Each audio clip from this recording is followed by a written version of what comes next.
Telereportaje presenta La Entrevista con Emanuel Civilla. La Entrevista. Doctora, bienvenida una vez más a Telereportaje, qué gusto. Gracias, muchas gracias por invitarme. Pues es que varias cosas importantes que platicar, pues los temas de los últimos meses se centran en el tema de la pandemia. Para el gobierno federal, Tabasco es amarillo en el semáforo epidemiológico, pero para el gobierno estatal es naranja. Así es. ¿Por qué, doctora? Bueno, porque mire, nosotros hemos pasado muchas semanas en la parte más crítica de la pandemia. Y una de las cosas más importantes para mejorar la situación es justamente lo que se tiene que hacer en conjunto, que lo que se tiene que hacer en comunidad. El no juntarnos, el no ir a los lugares todos al mismo tiempo, el tener esta distancia que tanto hablamos, el usar cubrebocas, el lavarse las manos. Y un poco cuando se empiezan a bajar las cosas, se empiezan a aumentar los casos. Eso es un hecho. Así fue el rebrote que tuvimos en julio, ¿no? Que veníamos más o menos y vino el Día del Padre y el Día de las Madres, del niño y del padre para arriba impresionantemente. Entonces, más vale llevársela con calma, ¿no? Esta es una decisión por prudencia que mantienen el cambio de semáforo detenido, me refiero en comparación a lo que el gobierno federal ha determinado para no solo Tabasco, el resto del país. Sí, yo creo que es una decisión basada en las evidencias epidemiológicas que tenemos, ¿sí? Que hay que ir con paciencia en este asunto. No podemos abrir todo al mismo tiempo para que la gente salga y piense que esto ya se terminó. Esto no se ha terminado. Esto es un impasse nada más, pero los pronósticos señalan que podemos tener un rebrote en octubre y que podríamos tener problemas incluso hasta diciembre, ¿no? Entonces, bueno, no es que ya se haya terminado. Y un poco el semáforo, eso le da esa sensación a la gente de que, no, hombre, ya estamos en amarillo, ya podemos hacer todo. No es solamente el semáforo, también son los casos que se reportan, claro, los fallecimientos, que hemos visto una baja constante en las últimas semanas. Sí, mire, hemos bajado casos, desde luego hemos bajado hospitalizaciones y hemos bajado defunciones. Ayer, por ejemplo, publicamos una defunción, porque nosotros no podemos publicar defunciones que no estén certificadas, que no diga sí fue COVID. Las sospechosas no podemos subirlas. Ayer realmente había 4 sospechosas que no podemos subir hasta que no tengamos el estudio de que fue COVID, ¿no? Pero hemos llegado a tener 40 y tantas defunciones. Claro, lo más alto 24 horas. Fue eso, ¿no? 31 de marzo se dio la primera defunción por COVID en Tabasco hace 5 meses. O sea, 5 meses después volvemos a registrar una sola defunción. Así es, y todavía hay pronósticos de que vamos a tener más defunciones. Todo depende mucho de la gente, de que quieran llegar al hospital en tiempo y forma. Usted sabe que hemos recibido la mayor parte de pacientes que recibimos hace 15 días todavía, eran pacientes muy graves, ¿no? Que llegan prácticamente ya para intubarse, que ya no hay más cuestión que hacer. Y creo que eso es muy, muy importante porque está demostrado que tenemos mucho más defunciones en la casa que en el hospital, ¿no? ¿La gente va entendiendo esta parte? ¿Están acudiendo más a los hospitales? Mire, no precisamente que estén acudiendo más. Creo que la semana pasada el director del Juan Gram dijo que había llegado gente que no estaba tan grave, pero las anteriores semanas verdaderamente hay una clasificación para ver cómo está la neumonía, el pulmón, todo, que va de 2 a 5, ¿no? Y la gente llegaba en 4, pues, o sea, sin poder hacer mucho ya y la en una mayoría circunstancia muy complicada para los médicos para poder revertir. Claro, y la mayoría de ellos con tanques de oxígeno en su casa, con una semana y un poco más, 10 días, ¿no? De estar en su casa tratándose a veces con médicos privados y bien esto, no, un tanque de oxígeno no va a solucionar el asunto de la inflamación pulmonar. Se hablaba no que lo al va contrario, a solucionar. podría complicar el escenario porque de alguna manera se enmascara el cuadro. Sí, y le quiero decir, como ahora todos hemos aprendido de esta enfermedad, cuando pasan 10 días y uno cree que ya está saliendo, es cuando más complicaciones se dan, entre el 10º y el 12º día, ¿no?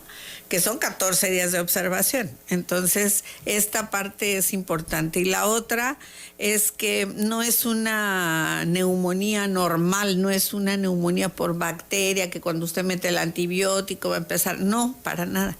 Es una inflamación, como se ha dicho en todas partes, de toda la parte pulmonar, de todos los bronquios que no permite que se expanda el pulmón. Entonces, incluso es silenciosa.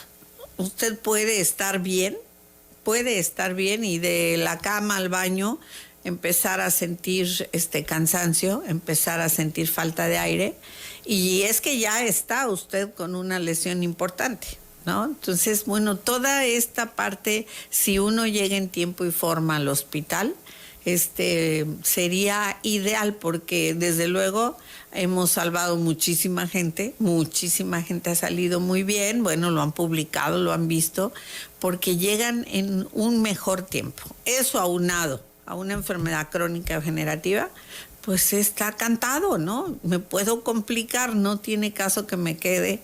Yo muchas veces les he dicho que el aislamiento es terrible, pero es peor morirse. Las 8 de la mañana, 14 minutos. Doctora Roldán, ¿qué implica pasar de rojo a naranja como estamos ya en Tabasco? Bueno, implica que cada día se va a ir llegando a la nueva normalidad, y decimos, ¿no? El ir abriendo más espacios, la gente regresando también a trabajar, porque usted sabe que tenemos mucha gente por decreto que está fuera del trabajo, ¿no? Entonces, bueno, se van a ir incorporando poco a poco las gentes que se fueron por decreto y se van a ir abriendo mayor número de espacios, de comercios, de todo, ¿no? Hoy estamos, este lunes, ya en naranja. Sí, prácticamente. Bueno, empezamos a partir de mañana. Hoy seguramente sale el decreto, ¿no? De que estamos en naranja.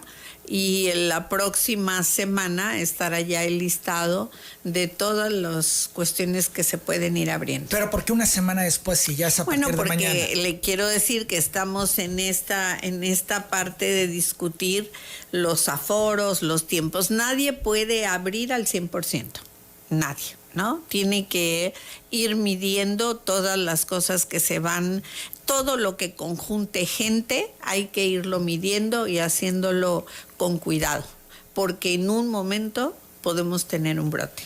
Es decir, todo mundo tiene que tener cubrebocas y todas las empresas, por chiquitas que sean, tienen que tener un protocolo. Y además se deben de inscribir en una plataforma que hizo el gobierno, ICEDEC, para poder saber y poder consultar los protocolos y poder estar claro de que ya está inscrito, de que las empresas están. Fíjese, no teníamos un listado en Tabasco de cuántas empresas hay. Hoy le pueden decir cuántas empresas, cuántas chiquitas, cuántos negocios, todo hay en cada uno de los municipios y sobre todo aquí, ¿no? Inscribiéndose en la plataforma, que no tiene mayor, bueno, así como platicábamos ahorita de ir dando el siguiente paso a las cosas, pues nosotros hemos tenido que aprender también esta parte de la tecnología, ¿no? De ocuparla, ahí la tenemos, hay que darle movimiento y ocuparla.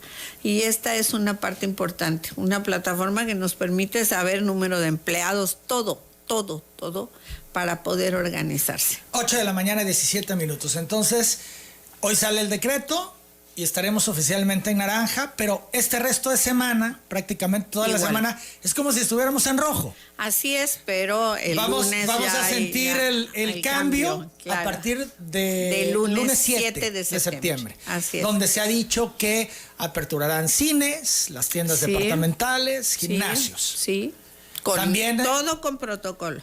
Todo con aforos restringidos. También el tema de los servicios de culto religioso. También. Ya decía el obispo de Tabasco que ellos permitirán el acceso al 30% del aforo. ¿Les parece bien a ustedes? Sí, nos parece bien. El 30% con la distancia adecuada. Ahora, en los gimnasios, ¿cómo va a operar? ¿Aplica para todo tipo de gimnasio o es exclusivamente para cuestiones de pesas? Porque hay gimnasios de box, hay, en fin, una infinidad de gimnasios. Los gimnasios han hecho un protocolo que lo hemos estado revisando, que tienen muy bien organizado, se han capacitado los gimnasios de barrio, los gimnasios chicos, que son los que a mí son los que más me preocupan, ¿no? Porque en los grandes usted sabe que pueden tener más gente y más todo. En los de barrio hay que tener mucho cuidado para cubrir el protocolo, ¿no? Se van a abrir, bueno, por ejemplo, con cita. No va a llegar cada quien a la hora que quiere. Tiene que tener como generalmente cita, ocurría antes de la pandemia. Que usted llegaba a la hora que podía, ¿no? Bueno, ahora es con cita. Prácticamente todos los espacios es al 30%, hasta no ver cómo nos vamos a ir, cómo vamos a ir evolucionando. Estas clases también de bicicletas y demás con gente en lugares cerrados, sí, al 30%. Al 30%, y tienen que tener todo el protocolo. Cada vez que sale alguien, entra un grupo o entran 5 gentes o 6, cuando salen hay limpieza de toda el área y entran los que siguen, ¿no? Ese es el protocolo que se tiene que seguir. ¿Y la gente va a tener en estos lugares de hacer ejercicio que usar cubrebocas a fuerzas? Sí, tienen que usar cubrebocas. Bueno, mire, si están a una distancia como usted y yo, que estamos, yo aquí traigo mi cubrebocas, a una distancia de 1,5 metros, podrán incluso no usarlo. Pero la idea es que lleguen con cubrebocas, y que si les asfixia el hecho de estar haciendo ejercicio, lo pongan a un lado, lo hagan, pero cuando salen con se lo vuelvan a poner. Bueno, vale la pena decir que aquí en XCBT se hicieron distintos ajustes y protocolos. La mesa de trabajo de telereportaje se amplió de tal manera que pudiéramos estar trabajando sin cubrebocas, pero con la distancia que las autoridades nos han instruido. Son las 8 de la mañana, 20 minutos. En cuanto a la burocracia, se había mandado por decreto a sus casas. Sin embargo, a partir del 7 se empezarán a integrar. ¿Cuál es el criterio? ¿Cómo se irán integrando y quiénes se irán integrando? Mire, no se van a integrar a partir del 7 todavía. Todos los que quieran y se sientan bien pueden reintegrarse, pero el decreto los marca hasta el 1 de octubre. Entonces se todavía septiembre para que vayan regresando a octubre. También todas las instituciones tienen sus protocolos de entrada con horarios que en los lugares en donde hay mucha gente tendrán que ir escalonando los horarios. Incluso nosotros tenemos algunas concesiones, por ejemplo, para las mamás que no hay guarderías, no había guarderías, ya va a haber guarderías. ¿A partir del 7? A partir del 7, para que puedan dejar a los niños, porque también ¿qué hacen con los niños? No, la idea no es que se los lleven a los abuelos, pues, porque a los que tenemos que cuidar justo son los abuelos. Entonces, bueno, también están en una situación difícil, ¿no? Algunos podrán trabajar sábado y domingo, otros podrán trabajar en la tarde. Lo importante es cómo se organice en las empresas, con nosotros en el gobierno, el trabajo que se tiene que hacer. Hoy hemos descubierto que hay muchas cosas que se pueden trabajar en casa y que las pueden mandar y que tengan como la meta o tu trabajo de esta semana es ¿no? No hay de que no lo entrego, no lo hice o no. Ese es tu trabajo y podrá permanecer en casa dependiendo de las condiciones. ¿Por qué no se anticipa la entrada de las personas que se encuentran fuera si ya están dadas las condiciones? Porque el decreto dice que es el 1 de octubre, el decreto que hizo el presidente. Bien, son las 8 de la mañana, 22 minutos, pero podríamos entender que ya están dadas las condiciones en Tabasco. Ya están dadas las condiciones para que se vayan incorporando. Son las 8 de la mañana, 22 minutos. ¿Qué implica el color amarillo, doctora? ¿Llegar a semáforo amarillo epidemiológico? Bueno, implica desde luego que las condiciones de la enfermedad están mejor, ¿sí? Que el tema del contagio ha disminuido, eso es lo que implica que hay menos hospitalizados porque son los puntos que se califican, ¿no? Para poder decir en qué semáforo estamos. ¿Contagios, hospitalizados? Contagios, hospitalizados, porcentaje de pruebas que se hacen y salen positivas, número de tasas de defunción, todo, son 10 puntos que se califican permanentemente. En los 10 puntos, desde luego, hemos disminuido, pero el tema es que el hecho de disminuir no quiere decir que se acabó. No quiere decir que al disminuir ya vamos a la baja y ya no vamos a tener contagios. No quiere decir esto. Esto es un padecimiento que no sabemos en qué momento puede volver a resurgir si no tenemos las medidas adecuadas. 8 de la mañana con 23 minutos. Seguimos platicando con la secretaria de Salud, Silvia Roldán. El tema del contagio pues ha preocupado a mucha gente. Hay gente que no lo toma en serio, pero hay gente que sí está verdaderamente angustiada y generando todas las medidas. Hablábamos del retorno a la actividad por parte de la burocracia. Toda esa gente a la que ya le dio COVID tendría que regresar sin mayor problema, con mayor tranquilidad laboral, y no solamente en la burocracia, me refiero en las empresas en general. Quien ya padeció un cuadro de COVID y lo superó, ¿ya puede estar tranquilo? No, tiene que seguir cuidándose como si no lo hubiese padecido hasta que no sepamos exactamente, esté confirmado que el tema de los anticuerpos se da. Usted sabe que hay quien se ha hecho anticuerpos, por ejemplo, yo me hice anticuerpos y tengo un buen número de anticuerpos, tengo un buen indicador, pero eso no quiere decir que no me pueda volver a contagiar. El SARS-CoV-2 tiene varias familias, pues, ¿no? Varias cepas, digamos, y el caso que publicaron parece ser que es de una cepa diferente.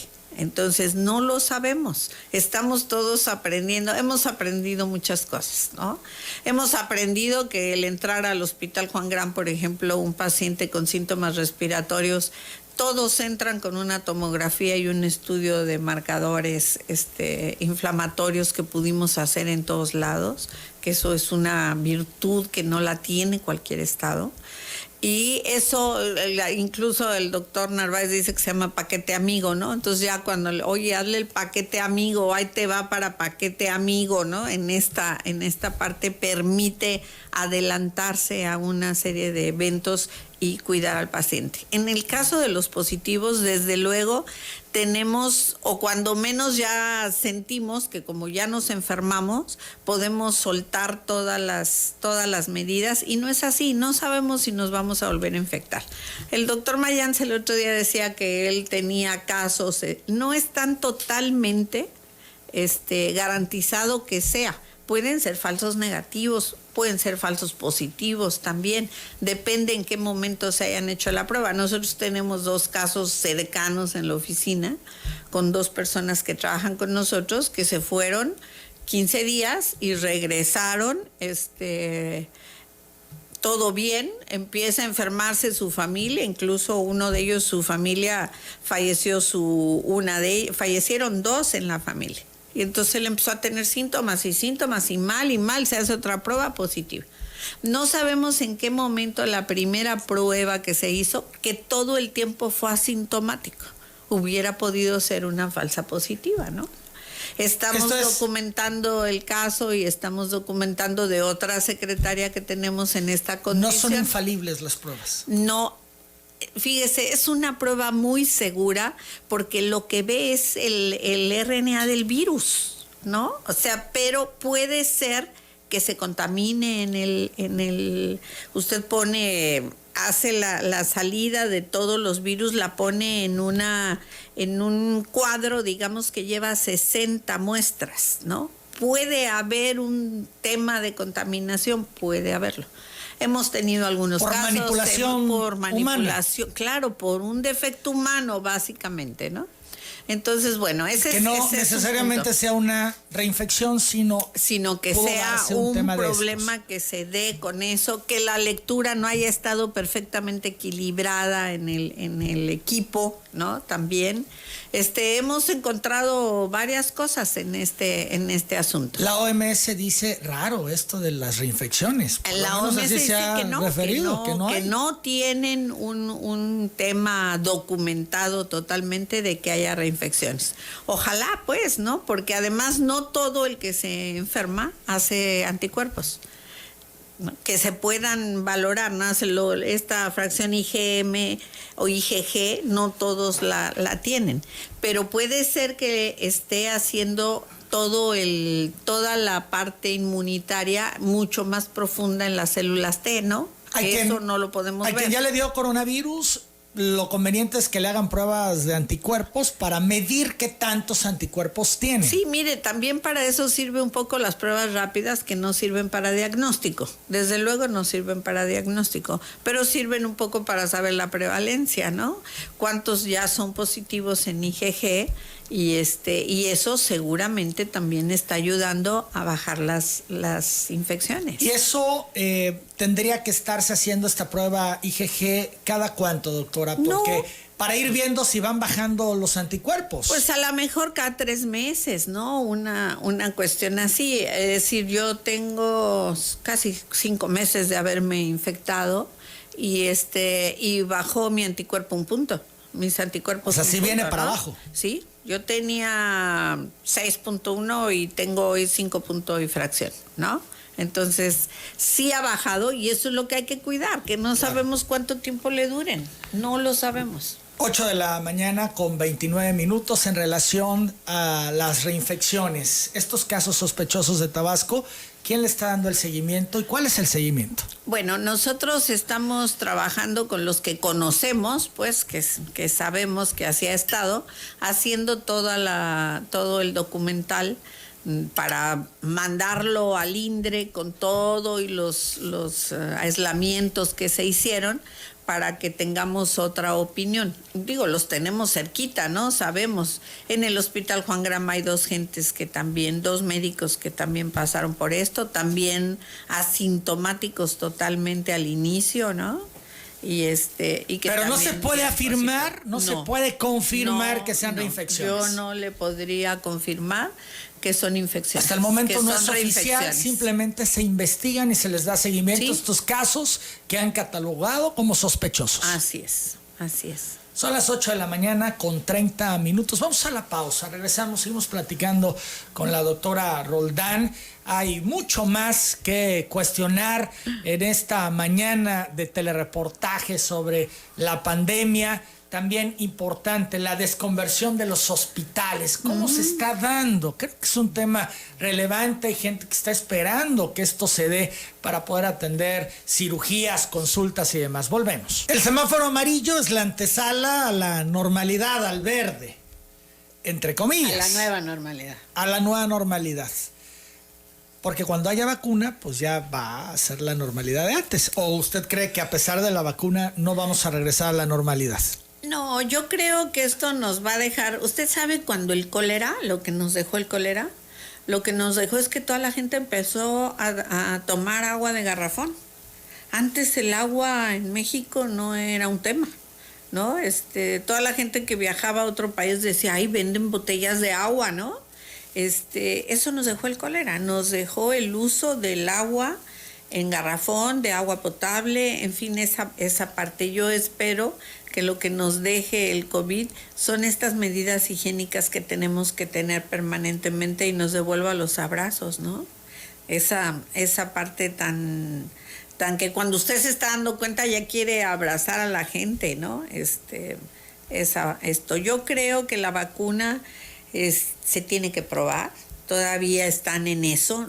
Hacer una vacuna no es nada más hacerlo y ya quedó lista y ahí te va y la probé en 10 gentes. No, se tiene que probar en volumen y ir midiendo anticuerpos y ver los efectos, a la gente. si hay efectos secundarios. Hay que ir midiendo anticuerpos y viendo si crecen, si no crecen, cómo están. No es un proceso facilito.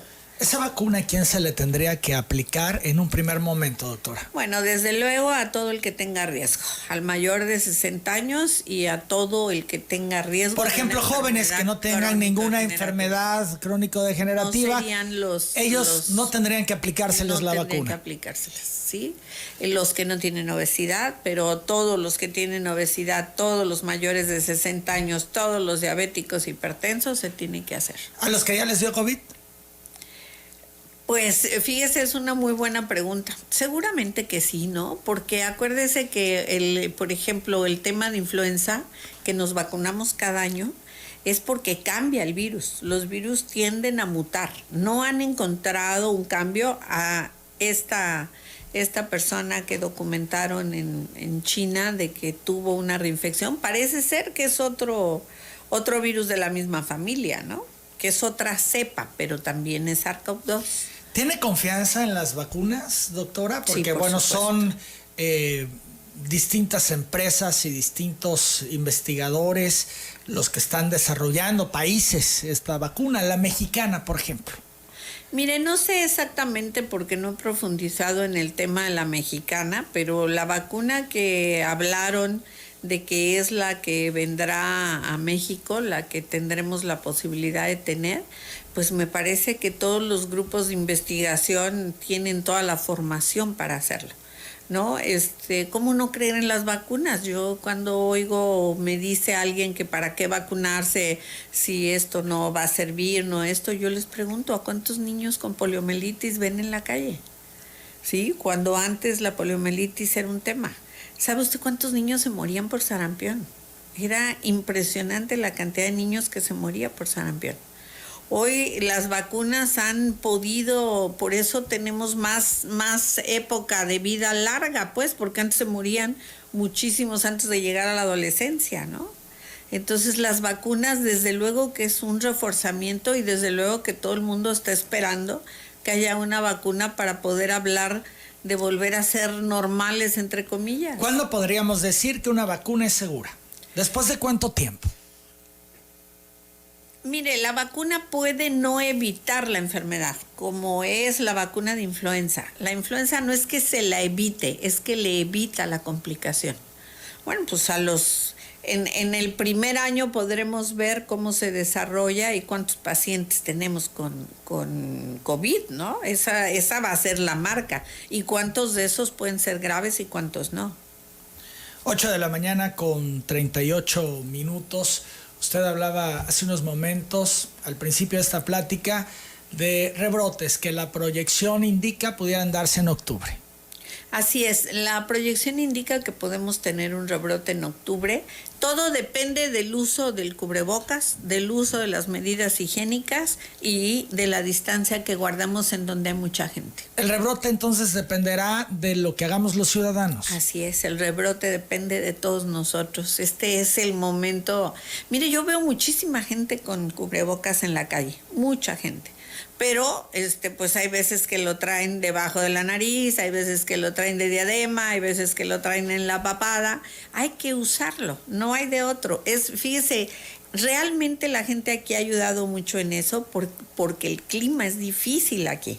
Entonces traer la boca tapada, la nariz, todo, yo incluso no se sofoca, he hecho un poco realmente de alergia con los cubrebocas, ¿no? Empiezo a toser de repente con el cubrebocas, que seguramente el pelito del cubrebocas se mete en la garganta, en fin, yo creo que la gente ha hecho un esfuerzo importante.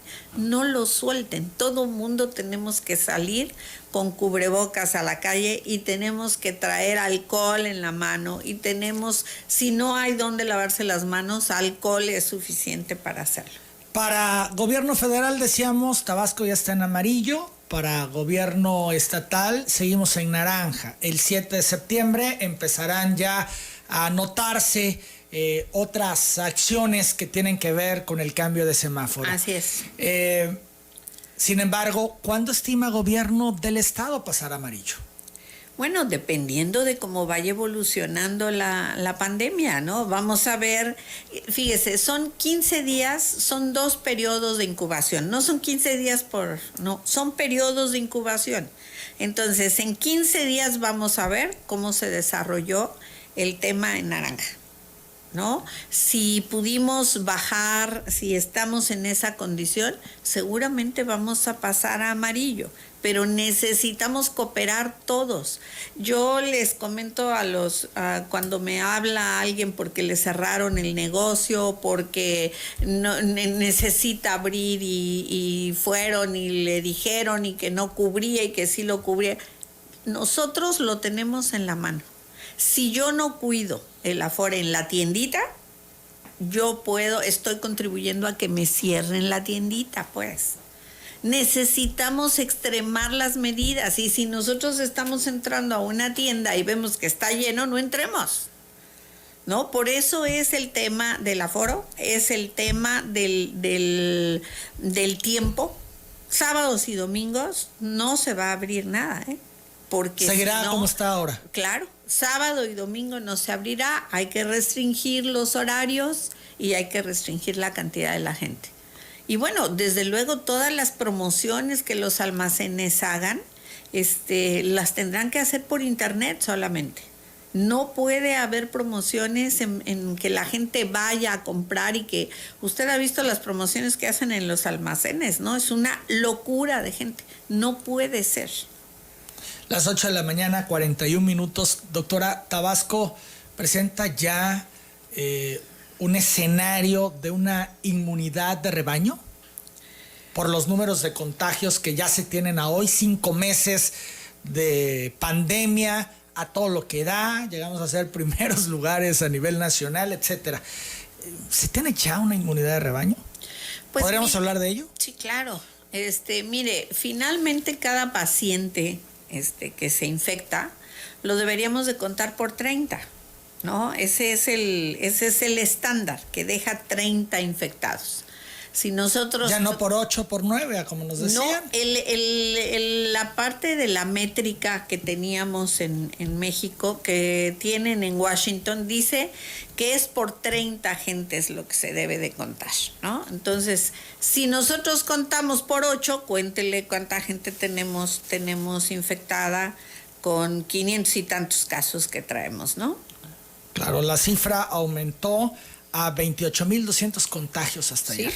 28,200 por 30. Así es. Entonces estaríamos hablando de 846,000 tabasqueños. Claro, prácticamente traemos, ¿cuál sería el porcentaje que trajéramos, ¿no? Ya tenemos casi la mitad de la población. Casi la mitad, pues son 2,500,000, ¿no? Un poquito menos de la como mitad. Un 40% de la población. Sí. ¿Y eso se puede considerar ya como inmunidad de rebaño?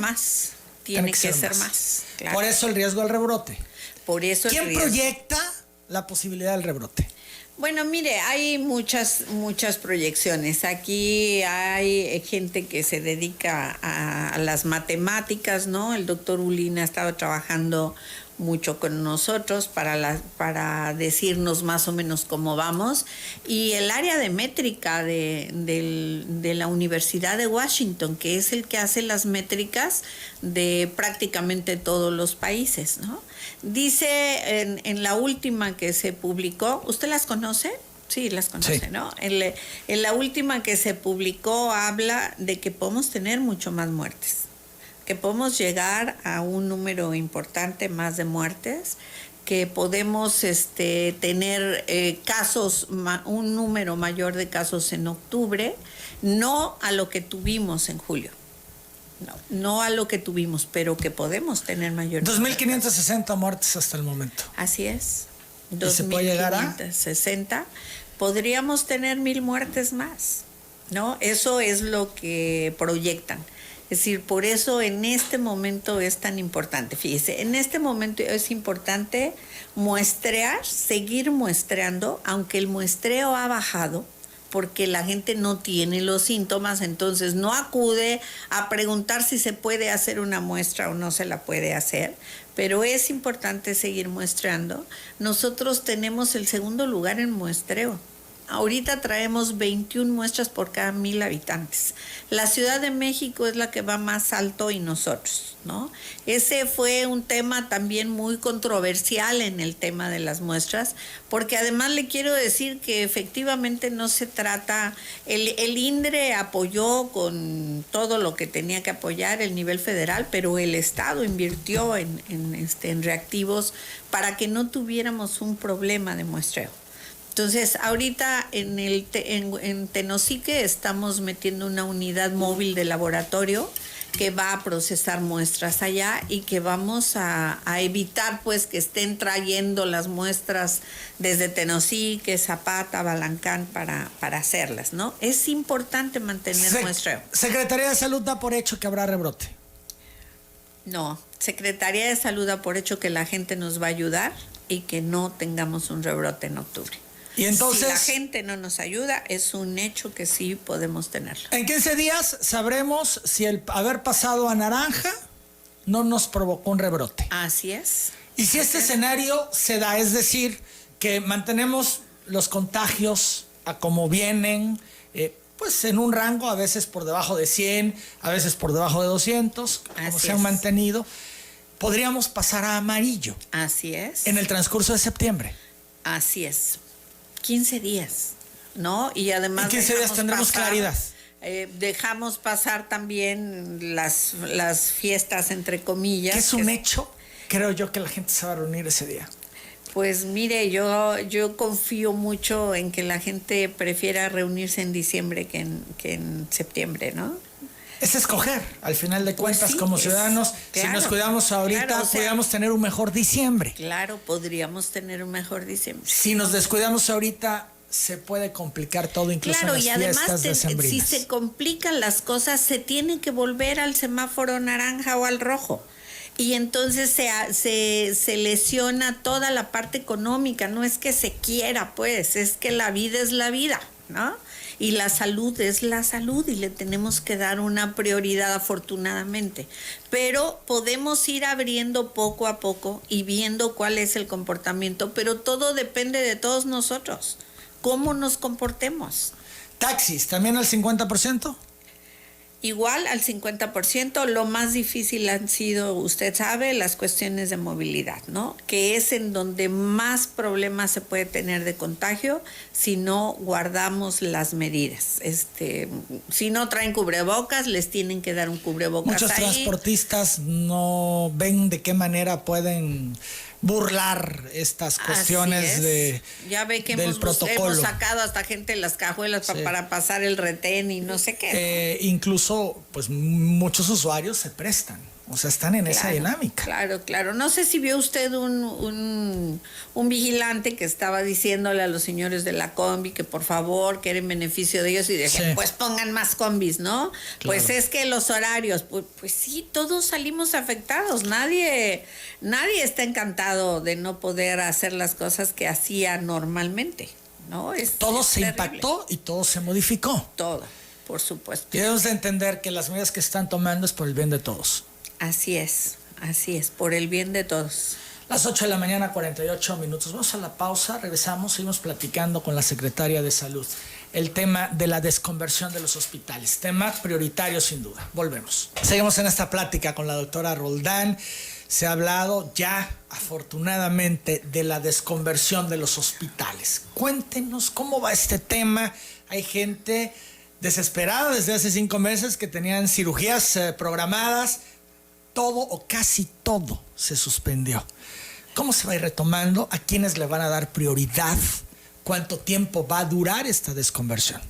Bueno, mire, ya estamos trabajando en eso. Es urgente también la parte de desconversión porque primero, no podemos tener hospitales que tengan el 40% ocupación, pues, ¿no? Como el Juan Graham. Entonces ya se tiene la zona que va a permanecer para COVID y en un determinado momento cómo tendríamos que crecer, igual que lo hicimos en esta primera Pero ya etapa, es más fácil, ¿no? Porque ya lo hicieron. Claro, y además ya tiene todo el mundo la experiencia de cómo fuimos caminando.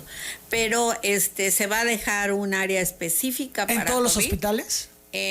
No, bueno, el Juan Graham por principio va a abrir toda la parte de cirugía que teníamos programada, la parte de urología, la parte de cirugía de cáncer que tenemos programada también. No se suspendió nunca hemodiálisis, no se suspendió nunca quimio. Esa parte siguió caminando. Pero, por ejemplo, hernias, vesículas, claro, todo esto se reactiva. Porque además, fíjese, la gente sí ubicó como muy bien el tema de no ir a los hospitales, ¿no? La repercusión que esto tiene todavía no lo sabemos hasta que no se analice todo el año qué cambios hubo en la mortalidad. Ese es uno. Y en el otro hemos tenido una gran cantidad de prematuros, de niños prematuros, porque se dejó de hacer control prenatal. Las mujeres dejaron de ir al centro de salud. El centro de salud estaba cerrado porque el médico se fue de decreto, ¿no? Por riesgo o por enfermedad también. Y entonces no había quien hiciera el control prenatal. Hemos tenido una carga importante de niños prematuros. Usted sabe que las embarazadas en general cursan con infecciones de vías urinarias y eso produce partos prematuros. Mucho problema hemos tenido. Estamos retomando el control prenatal ahorita, insistiendo a todas las embarazadas que acudan con su médico en los centros, que ya prácticamente todos estamos viendo que esté la gente. Todavía habrá algunos que no, pero está la enfermera que puede detectar riesgo. Y me parece que el mismo número de teléfono que se usó para COVID se puede usar para reportar a dónde pueden ir a atenderse en esta parte del control. ¿Es difícil la desconversión? No, no es difícil, pero tiene que ser pausada también, porque no podemos llenar el hospital de gente. Es muy importante también ahí el apoyo de la gente de no llevar 5 familiares al hospital, sino ir 2 personas solamente, el enfermo y un acompañante. Mire el fenómeno que ha pasado afuera del hospital de la mujer y del niño, ¿no? Como no se permite, porque siempre ha estado lleno el estacionamiento con gente toda junta, ahí pernoctan, no se van al albergue, no se van a la parte de descanso que está hecha para los familiares, y van hasta 5 personas por un paciente. Ese es un riesgo que están tomando. Como no se puede, tuvimos que limitar el aforo de la gente afuera, pues entonces en el camellón de la avenida, ¿no?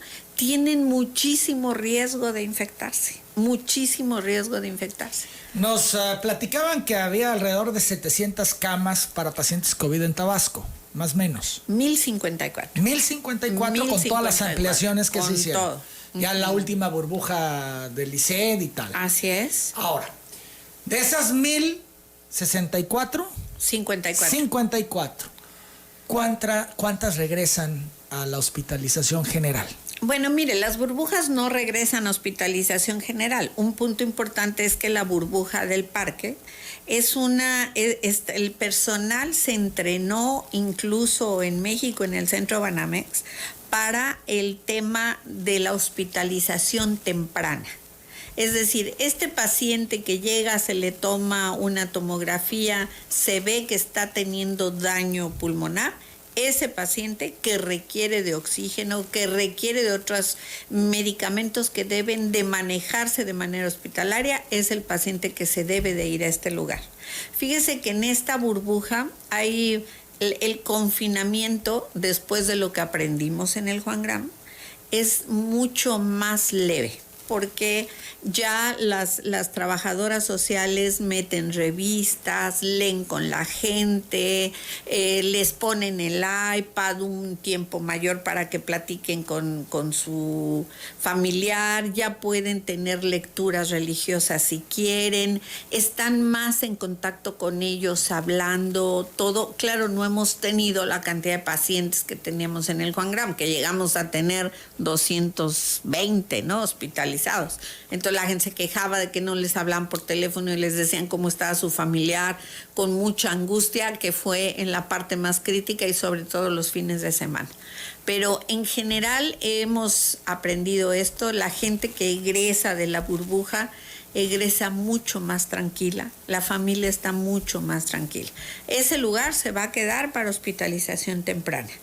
En el Rovirosa se va a quedar el área de cirugía extramuros, que es la que está preparada, y el piso que se adecuó también, que nunca se llenó, lo vamos a desconvertir ya para trauma. ¿Cuál es la cifra de camas que se quedarán para COVID? Seguramente dejaremos, pues tal vez la mitad, porque todas las burbujas, por ejemplo, el Seguro Social hizo un área con, creo que son 28 camas, una cosa así, esa se quedará para pacientes COVID y abrirán el hospital, y con la opción de ir creciendo, ¿no?, si se requiriera, ojalá y no.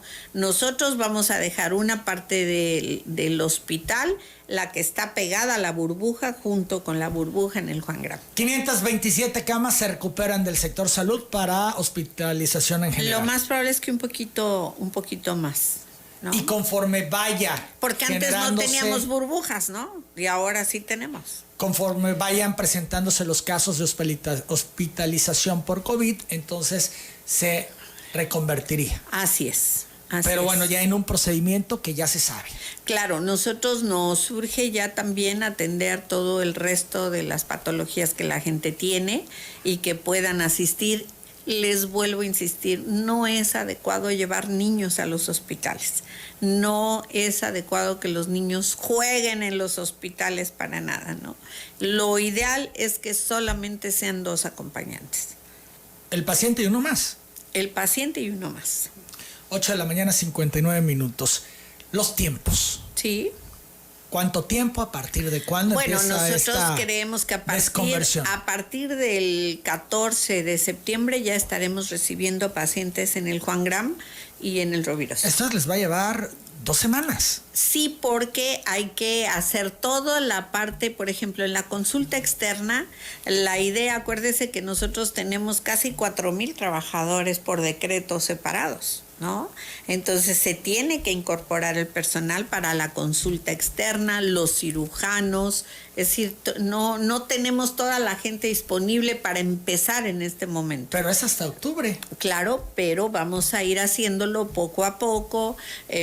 Toda la gente que ahorita está regresando porque se enfermó y que ya cumplió el tiempo de vigilancia, con ella vamos a empezar. Por eso no se va a abrir toda la consulta externa, sino vamos a ir abriendo poco a poco. Esto es para mediados de septiembre, empieza este proceso. Para finales de septiembre se estará operando al 100%, digamos, en esta nueva modalidad. Yo espero que sí. Sí, vamos a ver cómo se da el regreso de todo el personal. Yo creo que en octubre nosotros tendremos que estar trabajando ya con el personal que haya regresado. Recuerden que nosotros también en los hospitales, como el IMSS, como todos, por ejemplo, el ISSSTE ya está regresando a la gente a trabajar, ¿no? El IMSS ya regresó gente a trabajar. Entonces, bueno, ellos podrán salir un poquito antes que la Secretaría, porque nosotros el apego al 1 de octubre así está, ¿no? Entonces tenemos que esperar al Aunque estén las condiciones, no hay nada que se pueda hacer. Aunque estén las condiciones, como el decreto dice eso, vamos a respetar el decreto. Son las 9 de la mañana con 1 minuto, doctora. ¿Qué tiene que hacer la gente para agendar su cita, para agendar su cirugía, la que ya tenía programada? ¿Serán ustedes quienes los busquen o ellos tendrán que comunicarse? Porque seguramente vendrá la lluvia de preguntas en ese sentido. Claro, todos los hospitales van a abrir un número telefónico para que pueda la gente conectarse y ver lo de su cita, y mucho las trabajadoras sociales estarán comunicándose en quien dejó un teléfono para ver si no ya se operaron, ¿no? Porque habrá cosas que se desesperaron y se hicieron antes, para saber cómo está el paciente. Hay que revalorar a los pacientes que se iban a operar y que estaban listos para las cirugías, hacer toda esa parte. Se tiene que volver a valorar al paciente, porque pasaron 5 meses. Claro. Y esto va a ser, insisto, para que todo el mundo lo tenga claro, a partir de mediados de septiembre. A mediados de septiembre, así Todavía es. Pero acuérdense, no vamos a abrir todo de un solo jalón, digamos, ¿no? Sino vamos a empezar con urología, vamos a empezar con el tema de la cirugía de mama, de cáncer que tenemos prevista.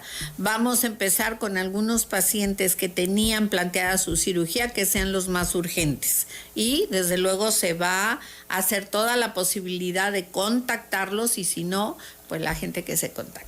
Son las 9 de la mañana, 3 minutos. Vamos a la pausa, regresamos, seguimos platicando con la secretaria de Salud. Hablemos de dengue, de influenza. Volvemos. Dengue en Tabasco, ¿qué tanto más se espera que se complique? Somos primer lugar. Usted refería que tal vez no todos están reportando, todos los estados a como debieran, etcétera. Sin embargo, en Tabasco es una realidad el dengue, por el trópico, por las condiciones en las que vivimos. ¿Qué tanto más se va a complicar?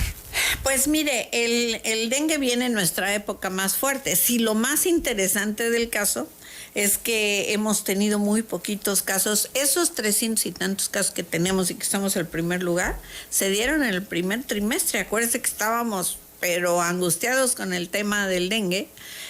Cuando se entró el COVID, yo le decía, no sé si hay una competencia viral, ¿no? Pero en muy poquitos casos. Creo que la semana pasada tuvimos 11, pues, ¿no? Que es nada para las cifras que hemos tenido otros años. Todavía no llegan las lluvias, ¿no? Ahí vienen las lluvias ya fuertes, y tenemos que insistir otra vez. Fíjese, este tema de la salud y de las enfermedades virales, lo más fácil y lo más complicado es el apoyo de toda la gente para evitarles.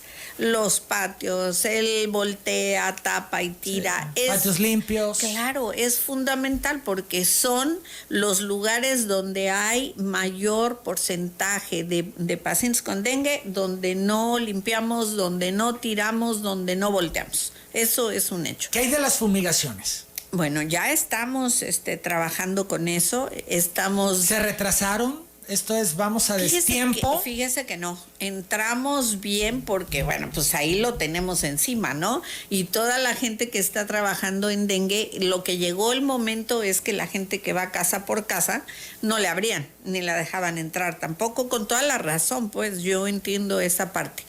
Hoy ya estamos otra vez trabajando casa a casa. En los lugares donde hay un caso, hacemos lo que siempre hemos hecho, los cercos, y metemos la nebulización. Villahermosa metimos nebulización. Estamos permanentemente trabajando y viendo en dónde podemos tener un brote para poder atacarlo. ¿No? ¿Qué esperan ustedes que se complique? Sí esperamos que haya más número de casos después de las lluvias fuertes. Vamos a ver cómo se comportan también las lluvias para poder decir, pero desde luego que va a haber casos de dengue. Necesitamos el apoyo de todo mundo para salir de esto, ¿no? Ahorita ya estamos recogiendo llantas, ya estamos mandando, ya saben, las llantas son el hotel predilecto de los mosquitos, ¿no? Y finalmente cada día hay más rezago de llantas en todas partes, entonces ya estamos trabajando en eso. Fíjese que tenemos un acuerdo con Sotop que nos ayuda a la recolección, y con Apasco, que la usa como gasolina, pues, para lo que ellos hacen, ¿no? Son las 9 de la mañana, 12 minutos, las derriten, ¿no? Y usan, usan una parte de las llantas, o toda, no sé, pero ellos son las que habitualmente nos han ayudado para la destrucción de llantas. En cuanto a la influenza, nos decía el INSABI, Juan Ferrer, ahora que estuvo el lunes pasado por acá, que a partir de mañana empieza la vacunación contra la influenza. A partir de mañana, generalmente es en octubre, ¿eh? Nosotros ya pero tenemos... que en septiembre. Ya tenemos vacuna aquí, pero la vacunación oficialmente de influenza siempre ha empezado en octubre. ¿Cuál es la instrucción? ¿Todo mundo se la debe poner? ¿Todos? Todos los mayores de 60 años y todos los que tengan una comorbilidad. Esa es la indicación. ¿Sí? Jóvenes que no tienen ningún problema, que no se la pongan. No les vamos a dar la prioridad para la vacuna. Porque no hay suficientes vacunas para toda la población. No hay 2.500.000 vacunas, ¿no? Vamos a tener 100,000 vacunas más o menos, que está calculado para la población de riesgo. Entonces, muy claramente, similar a lo del COVID, la vacuna del COVID, la vacuna de la influenza. Así es. Mire, el pendiente yo le decía, con COVID y con todo, son los jóvenes, porque los jóvenes son los mayores transmisores y son los que más asintomáticos son. Entonces, si los jóvenes se empiezan a reunir y salen a la fiesta y salen a esto, vamos a tener un repunte, no va a haber de otra, ¿no? Los jóvenes no les va a pasar nada si les da COVID, lo pasan generalmente, a veces no se dan ni cuenta que tienen el COVID, pero sí lo pueden transmitir. Entonces, esta parte es fundamental, que se cuiden, que salgan con cubrebocas, que no estamos en época de fiesta, que hay que esperar un rato. Porque es donde ponen vulnerables a sus familiares, a los abuelos, a sus propios padres, ¿no? Claro. A gente que puedes querer mucho, pues tú tal vez ni te enteres que lo tienes y lo estás transmitiendo, estás contagiando. Así es. Bares, ni fecha de apertura. No, todavía no. Ni siquiera en amarillo. Ni siquiera en amarillo. Son las 9 de la mañana, 14 minutos. Regresando a la influenza, entonces, van a ser jornadas de vacunación. Va a tener que ir la gente. ¿A dónde? ¿Cómo va a funcionar? Bueno, en todos los centros de salud habrá vacuna para influenza, y desde luego todo mundo tiene que organizar la vacuna, de que no se junte toda la gente, un poco como en los bancos, ¿no? Que las colas tienen que tener la distancia adecuada y tienen que tener cubrebocas. Entonces, oficial en Tabasco a partir de octubre, no septiembre. A partir de octubre, así es. Son las 9 de la mañana, 15 minutos. En cuanto a la vacuna de la influenza, doctora, ¿hay gente que dice, no me va a hacer mal si me da COVID después? No, para nada, nada tiene que ver. Nada tiene que ver. O sea, puedo ponerme la vacuna y tener la certeza que si después me da COVID, no va a influir en negativo. No, para nada. No va a influir ni en negativo ni en positivo, ¿no? Porque son dos virus diferentes. ¿Y el de la influenza no le sirve nadita al COVID para combatirlo? Fíjese que al principio se usaba el medicamento que se usa para la influenza, y finalmente vimos que no le hace pero ni la risa, ¿no? Entonces, no, son dos virus diferentes, son dos entes diferentes, son dos familias diferentes.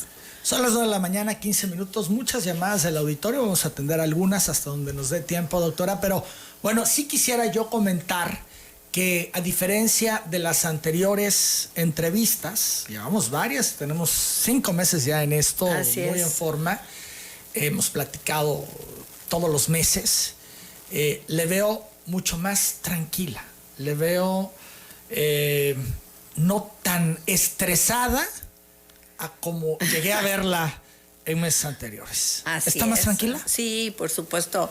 Mire, estoy más tranquila, pero no quiere decir que estemos bajando la guardia todos, ¿no? Estoy más tranquila porque desde luego traemos 2,000 muertes, ¿no? Y eso no ha sido fácil, pues. O sea, la gran pena de esta enfermedad ha sido eso, que traemos encima 2,000 y tantas muertes, y que eso no es fácil, porque además ha habido gente joven, ¿no? Que ha fallecido, que no porque los médicos no lo hayan hecho bien, para nada, porque de veras que la gente que está en los hospitales está entregada a esto. En Comalcalco llegamos a tener el paciente que decía el director del hospital: tengo 3 afuera y estoy moviéndome para poder subir, que el ejército nos ayudó con el hospital, con la parte del hospital donde la más grave la manejó el ejército y nosotros reconvertimos una parte abajo del hospital de Comalcalco y el hospital general siguió funcionando, ¿no? Para que no quitáramos todo, pero de veras había noches en que yo decía, no nos van a alcanzar las camas. o se va a morir más gente que no tendría por qué morirse, ¿no? Eso, la pena de los códigos negros, de la gente que se muere en su casa y que ya cuando está viendo que se está ahogando es cuando pide la ayuda y cuando llegamos a dar la ayuda ya no es tiempo. Eso es terrible, terrible porque mucha de esa gente la quisimos convencer yo personalmente, el gobernador personalmente y finalmente no lo logramos y falleció en su casa. Eso es terrible. Pero desde luego tengo mucho mayor tranquilidad porque hoy hemos aprendido todos de esto. Estamos con la experiencia en los hospitales de qué se debe de hacer y cómo se debe de hacer, porque al principio, pues acuérdese que manejamos medicamentos para ver si por ahí era la posibilidad que después tuvimos que quitar. Fueron aprendiendo en la marcha. Claro, aprendiendo como todo el mundo, ¿no? Claro. Ya como sigue ocurriendo. Como sigue ocurriendo, claro. Mucho más claridad de los escenarios, de cómo ataca el virus, en qué momento debe de ser el ideal para intervenir a un paciente, pero al final se sigue aprendiendo. Sí, mire, el tema, por ejemplo, de enfermería, ¿no? El tema de enfermería fue un temazo, pues. El estar contratando gente de enfermería, capacitándola, metiéndola, volviéndola a capacitar. Eso ha sido el trabajo de las jefas de enfermeras en los hospitales, que fíjese, ninguna jefa de enfermeras prácticamente se retiró por decreto, aunque pudieron haberse retirado. Y eso lo comentábamos en el corte comercial anterior. Le decía yo a la doctora que me emocionaba ver la actitud del sector salud, porque no solamente son médicos y enfermeras, sino también son administrativos y todos los que han tenido que entrarle a atender este tema del COVID, algunos llamando por teléfonos, otros atendiendo afuera de los hospitales, en fin, es toda una red de mucha gente que interviene, miles de personas que intervienen para poder dar esta atención y que gratamente veo la convicción y la entrega que dieron la mayoría, afortunadamente. Sí, le quiero decir que, bueno, el hospital más grande pues es el Hospital Juan Gran, pero el Rovirosa cuando se reconvirtió, que fue el último que se reconvirtió, porque el Rovirosa estaba pensado para que se quedara con todo el resto. Entonces no estaban preparados mentalmente para hacer hospital COVID. La respuesta de ellos, el apego a estos asuntos fue excelente, a pesar de que el director tenía COVID, ¿no? O sea, en este trance que estaban reconvirtiendo, al director le da COVID, se tiene que retirar, pero todos estuvieron ahí, todos metidos. Les agradecemos muchísimo en Tenosique, en Comalcalco, en el propio Maximiliano Dorantes, que se creó para atender pacientes que fueran de salida del Juan Gran. Finalmente tuvieron que atender pacientes graves. La vocación que quedó de manifiesta. Sí. En estos momentos de crisis, cuando más los hemos necesitado, ahí han estado. Sí, yo le agradezco mucho al sector salud, porque la unión del sector, incluyendo a Sedena en estos momentos, fue indispensable, ¿no? Nos reunimos durante 5 meses, prácticamente todos los días, sábados, domingos. Hasta la semana pasada ya nos empezamos a reunir 3 veces a la semana. Esta semana nos vamos a reunir 2 veces a la semana, pero todos, o sea, todos. Sedena ha puesto ahí con todas las cuestiones para poder solucionar las cosas de los hospitales COVID, ¿no? Doctora Roldán, ¿qué le ha dejado esta pandemia ya como persona, como ser humano? Hijo, me ha dejado el hecho de participar en un evento que seguramente nunca lo imaginamos como era, el aprender mucho de las relaciones humanas de la gente, sí, de los médicos, de toda la gente, el ver la convicción de muchos compañeros para apoyar. Y bueno, me ha dejado el hecho de saber con quién cuenta usted en un momento como este, que eso es bien fuerte, ¿no? Saber de definiciones. Con quién cuenta usted y quién se le descalabra en la mitad de una crisis, ¿no? También eso me ha dejado el conocer, bueno, muchos compañeros nuestros que se enfermaron y que con una fuerza, se enfrentaron a su propia enfermedad y a todo. Ha sido un aprendizaje y bueno, y me ha dejado la partida de muchos compañeros que me dolió mucho. De hecho, doctora, comentábamos también gente que se pudo haber ido y que por la vocación y el compromiso que tenían de entrarle, se arriesgaron. Sí, claro. Y perdieron la vida. Claro. Gente que no tendría por qué estar trabajando y decidió quedarse a trabajar y que en ese camino se infectó, ¿no? Muy duro, porque le quiero decir que en los hospitales, bueno, el Juan Gram, que es el que tuvo mayor número de pacientes muy graves, el hecho de cada compañero, no solamente la enfermera, no solamente el médico, no solamente la trabajadora social, ¿no? Que muchos de ellos no se infectaron en el hospital, no se infectaron trabajando, se infectaron en sus casas. Para todos siempre fue un impacto que un compañero se fuera. También esa solidaridad. Claro, ¿no? Mucha solidaridad. Que se había ido diluyendo tal vez. Por eso decía yo que me emocionaba ver cómo los tabasqueños, en este caso en el sector salud, tomaron al toro por los cuernos y cerraron filas. Así es.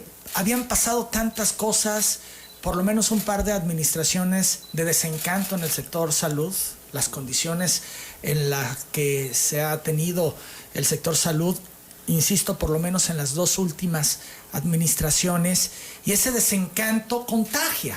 Pues es normal, ¿no? No se tenía ni lo elemental para poder dar el servicio. La presión de los médicos, de las enfermeras, de los pacientes que les reclamaban. Oigan, pero ¿cómo, no? El tema de los medicamentos, que sigue siendo un tema, pero que han intentado ir resolviendo. Sí, fíjese, yo creo que otra cosa que me ha dejado es conocer al gobernador. Yo siempre he dicho aquí que no lo conocí. Sí, de hecho en su primera entrevista aquí yo le pregunté, bueno, ¿y por qué la nombran o qué? Pues me decía, pues no sé, pues, no lo conozco, no somos amigos. Él conoce al gobernador. Yo creo que el gobernador maneja las estadísticas como si estuviera todos los días metido en salud. Ese es un punto. El otro, la sensibilidad. Nosotros no pedimos absolutamente nada que el gobernador no dijera que sí. El reconocimiento a mis compañeros de todo, ¿no? Del gabinete. Nunca pedí una ayuda que no se me diera en el momento, ¿no? Ahorita... Fue prioridad y sigue siendo prioridad. Y sigue siendo prioridad. Con la compañera, con Mayra, que está en la parte de economía, que tenemos que trabajar esto, siempre puesta con el abogado, con todos los secretarios. Yo tengo que agradecerles mucho eso. Tengo que agradecerle mucho a mis compañeros jurisdiccionales. Ninguno se me quebró. Ninguno. Todos estuvieron y están, a pesar de que algunos tenían riesgo. Tengo un compañero que perdió a su esposa y estuvo 8 días fuera mientras hizo los trámites y se incorporó nuevamente a trabajar a pesar de la pena que tenía. Es decir, todos hicimos un equipo importante que les agradezco mucho. Toda la gente, bueno, pues usted sabe, la gente de epidemiología, ¿no? Que sábados, domingos y festivos no hay día, no hay vacaciones, no hay tiempo. Yo tengo que agradecerle mucho a toda la gente y desde luego el aprendizaje que hemos tenido todos, lo hemos compartido mucho al sector salud, ¿no? Del gobernador, ¿qué es lo que más le ha llamado la atención? Mire, lo que más me ha llamado la atención es la toma de la decisión en el momento oportuno. Que no son decisiones fáciles. Que no son decisiones, no, nada fáciles. La toma de decisiones en el momento oportuno, la entrega para para estudiar todo lo que le pasamos y lo que veamos, el hecho de estar pendiente todo el tiempo. Yo creo que en estos 5 meses no ha pasado en un día que yo hable con el gobernador más de 3 veces, ¿no? A veces a la 1 de la mañana está acordando conmigo cuestiones que se requieren, pero a lo mejor a la 1 un poco menos, pero a las 11, 12 de la noche, desde luego, no hay momento en que no le conteste un mensaje o no le conteste una llamada. Y eso no es fácil. Yo lo veo con mis compañeros a nivel nacional, no es fácil. Es decir, la entrega, y eso, bueno, pues ha hecho que el gabinete trabaje en conjunto, ¿no? De verdad, no he pedido absolutamente nada que mis compañeros no hayan hecho todo lo posible por acercarnos y darnos. La gente de finanzas, ¿no? Que yo sé que la presión en finanzas ha sido fuertísima, pero que esta parte de la sensibilidad de ver cómo se estaba dando este asunto, pues nos abrió las puertas en todas partes.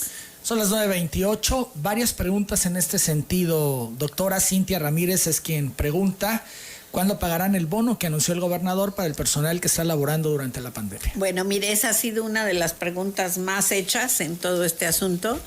Se va a pagar el bono, ¿sí? Lo que pasa es que había prioridades en este momento que cubrir para poderlo hacer, y se está viendo cómo, de dónde, pero de que se va a pagar, se va a pagar. No se sabe cuándo, es todavía. Es un compromiso del gobernador. No se sabe cuándo. No podría decirle que en octubre, pero entiendo que se está haciendo todo lo posible. ¿Hay un compromiso? Hay un compromiso. Y va a ocurrir. Y va a ocurrir. En estos momentos no se puede decir cuándo todavía. Así es. Son las 9:28 a.m. Muchas otras preguntas. Doctora, ya no nos da tiempo, se nos fue el programa. Todas las que me ha dado en otros lados se comunican y estamos en contacto. Son muchísimas. Ahí van con los teléfonos para que ustedes puedan hacer contacto y puedan darles respuestas a todo lo que están planteando. Doctora, yo agradezco siempre la disponibilidad, y he de decirlo. Cada vez que contacto a la doctora, me dice, por supuesto, entramos con todos los temas. Y bueno, pues eso tampoco es fácil, porque no siempre, y menos en las crisis, la gente está en la actitud y en la disposición de responder y atender.